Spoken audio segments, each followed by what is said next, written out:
செடியை எல்லாம் சிரிக்கும் பூவை எல்லாம் உன் பெயரை கேட்டிருந்தேன். 8 திசையும் சேர்த்து ஒற்றை திசையாய் மாற்றி உன் வரவை பார்த்திருந்தேன்.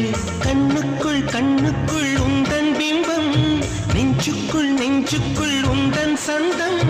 உள்ளத்தை உள்ளத்தை அள்ளி தந்தேன் உன்னிடம் உன்